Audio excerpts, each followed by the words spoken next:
We're actually fighting many crises. Let's all make sure we're using the money we already have in the best possible way. Where you're standing right now, this entire skilling idea emerged from a World Bank conversation with the Prime Minister very early in his first tenure. India is doing a lot of things which has allowed it to stay ahead. Most countries would be very happy with the 7% growth rate in this environment. India's exposure is cushioned by the relatively higher percentage of the economy that comes from domestic consumption. Money that is to go into the system for renewable energy across the world alone is in $1 trillion a year.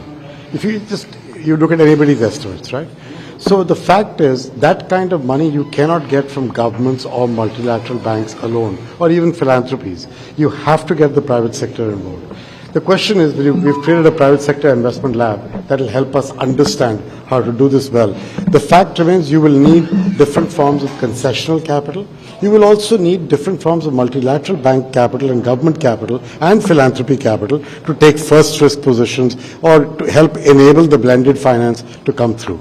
So the real issue is, if that's what you need for renewable energy, but we're actually fighting many crises. We've got climate issues, we've got issues with fragility, conflict, pandemics and future healthcare needs, and underlying all this we have the issue of fighting poverty and creating jobs for people. So I think the requirements are immense. The way I've approached this is, let's all make sure we're using the money we already have in the best possible way. Once we've finished that, then we should come back to the richer countries and say, what is your ambition for the future and how much money more are you willing to put? I think the expert group just gives you a broad idea and then we can figure out where to take this. So 1 trillion is what? Let's go to someone else. It's $1 trillion just for renewable energy every year in the emerging markets. So the World Bank pointed out last year that India lost out on $400 billion just because of the extreme measures it took for school closures during the pandemic.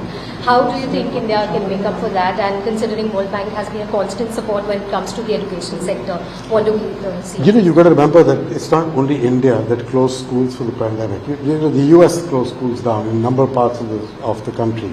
So the developed and developing world was learning as this pandemic happened how to deal with it.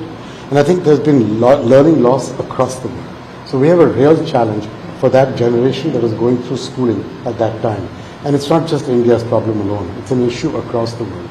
My view is that we must learn. Now, we've got to fix what we got, but we must make sure we learn for the next pandemic, because otherwise we'll do this again. The next one will come.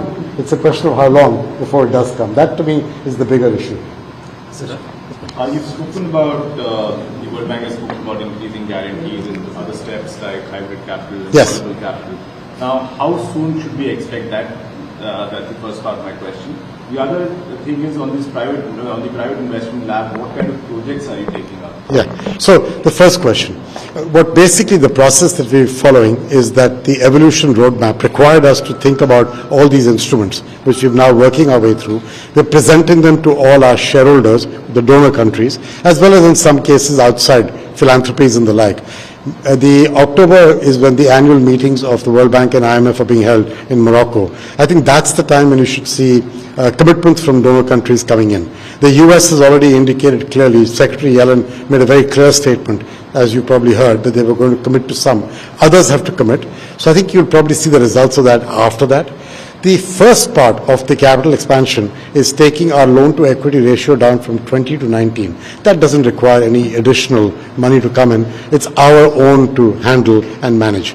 The way this works is for every $1 billion that comes in, we can increase our capacity to lend over a decade by between 5 and 7 billion, depending on the repayment pattern. So it has a very nice multiplier effect that I'm quite keen to make use of. But the other side of this is you have to have bankable projects. You've got to go to countries where people are trying to set up development ideas, and you have to make sure that good quality projects are ready and available. And one of the things the bank can do, in fact, when you go travel in countries, including in India, it's not only our money.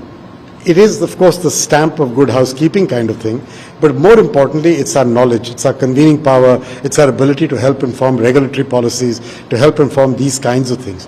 Where you're standing right now, this entire skilling idea emerged from a World Bank conversation with the Prime Minister very early in his first tenure, and he kind of got hooked on it, that skilling changes the opportunity for young people.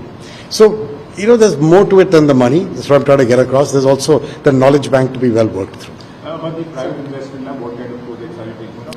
So I don't know yet. We're going to have our first meeting soon. Mark Kani and Shriti are chairing it. Actually, Chandra of Tata Sons is one of the members. And so the idea is they'll get together once a month and we'll discuss the kind of couple of things we could do to help the private sector take away some of the risks it does not understand in the emerging markets. Could be foreign exchange, could be regulatory policy, could be political risk insurance. There's different aspects of it.